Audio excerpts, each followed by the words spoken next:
네, 윤석열 대통령 오늘 G20 정상회의 참석하고 순방 일정이 거의 마무리돼 갑니다. 지금까지 성과 과제 외교부 1차관을 문재인 정부에서 지냈죠.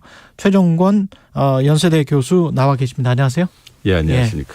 최정권 교수님과 이 인터뷰가 끝나고 우리 최경련의 최강시사가 마무리가 되는데요. 그 다음에 바로 이어서 최경련 이슈 오도독에서 6개월 외교 성과와 과제 관련해서 오늘 지금 못다한 이야기까지 다 하겠습니다. 그래서 그때 또 댓글 질문 많이 좀 해주시고요.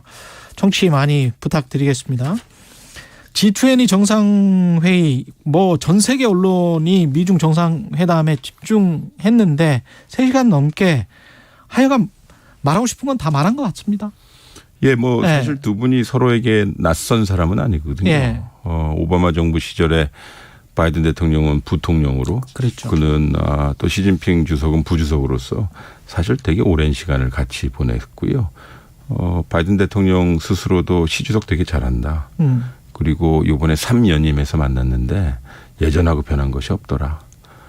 이렇게 얘기를 했어요. 이제 여러 가지 이제 내용이 있지만 제가 느꼈던 것은 강대국들 아니에요. 예. 그 두 국가가 서로 리더로서 되게 엄숙하고 책임감을 갖고 서로를 대했던 것 같아요.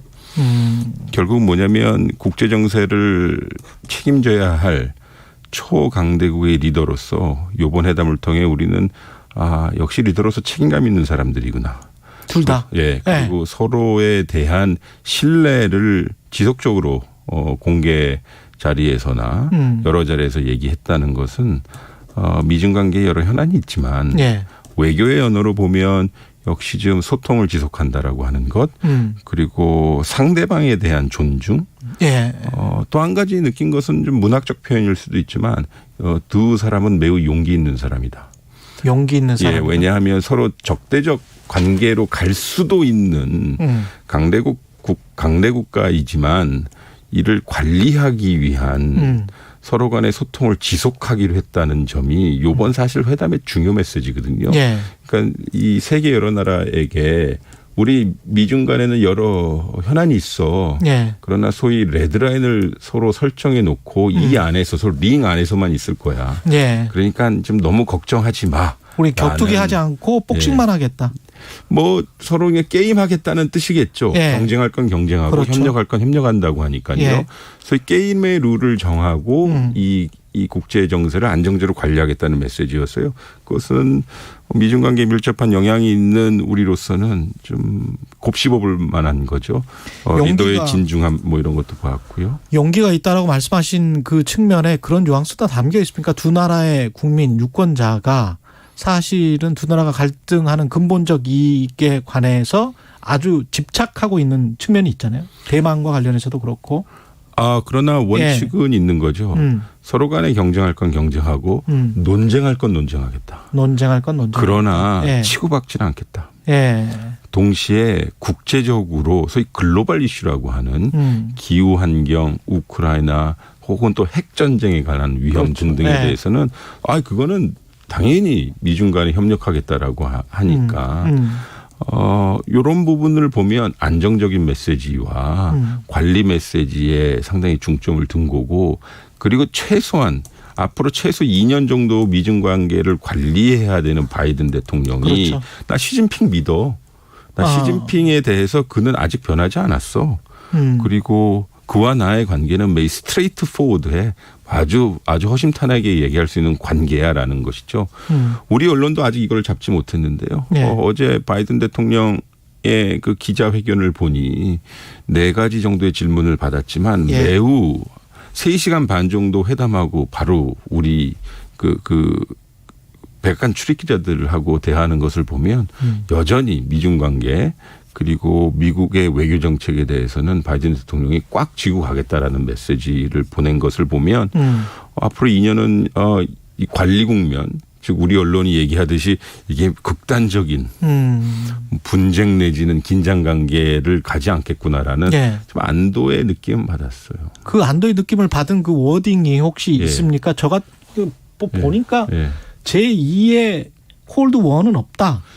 가장 중요한 건요. 예. 제2의 콜드워는 없다. 이게 첫 번째 질문이었어요. 예. 사실. 예. 제2의 냉전은 없다. 그리고 중국도 그렇게 하는 것 같지 않아. 라고 얘기했고요. 두 번째는 미국 측 발표문을 보면 예. 조인트 워킹 그룹. 앞으로 서로 간에 실무 협의를 지속하겠다고 한 그렇죠. 거거든요. 예. 그리고 그것은 여러 가지 분쟁적 요소를 다루겠다라고 한 거니까. 예. 외교가 예. 국방이나 다른 현안보다 먼저 앞서서 양국 관계를 관리하겠다는 것이잖아요.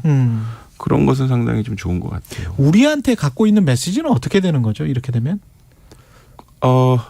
조심해야 될 것 같아요. 뭐냐면 우리는 예. 기본적으로 뭐 좀 더 얘기할 기회가 있겠지만 예. 만약에 미중 관계가 너무 좋아지면 어떡하죠? 그러니까 저도 그걸 계속 예. 지적을 했었는데 너무 좋아지면 이제까지의 스탠스가 좀 우리는 너무 지금 예. 미중 관계가 안 좋고 긴장 관계고 그러니 예. 미국의 모르겠습니다. 하여튼 너무 앞에 가서 깃발을 흔드는 모양새는 아닌 거거든요. 그런데 그렇게 해왔다고 보세요?